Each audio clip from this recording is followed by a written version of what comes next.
Na po ng Pilipinas si Mary Jane Veloso. Naging mahigpit ang seguridad kay Mary Jane na agad ding idiniretso sa Correctional Institution for Women.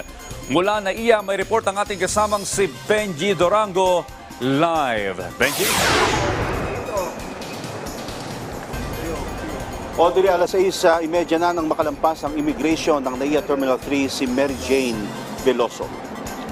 Sakay ng Cebu Pacific Commercial Flight number 5J760, alas 5:30 na madaling araw lumapag ang kanyang eroplano mula Jakarta, Indonesia matapos ang 4.5 oras na biyahe. Naka-face mask, jacket na itim at backpack si Veloso nang dumating habang inaalalayan naman ang mga tauhan ng National Bureau of Investigation. Pagkalabas ng VIP lounge, hindi na siya pinayagan pa na makalapit sa kanyang mga kaanak pero rinig ang magkakahalong emosyon sa paliparan ng hiyawan at iyakan ng mga kaanak, kaibigan at mga taga-suporta. Kasama ng isang doktor, agad siyang isinakay sa isang itim na SUV sa kaagad na umalis.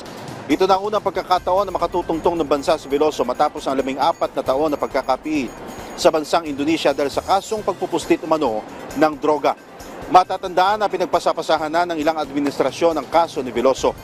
Panahon pa ng namayapang dating Pangulong Noynoy Aquino, makailang beses nang inapilaan noon sa Indonesia na mapauwi sa Pilipinas si Veloso. Taong 2016 na mag-go signal ang execution sa pamahalaan ng Indonesia si dating Pangulong Rodrigo Duterte. Hindi pa rin ito natuloy kaya hindi na ito nilubayan pa ng kasalukuyang administrasyon ni Pangulong Ferdinand Marcos Jr.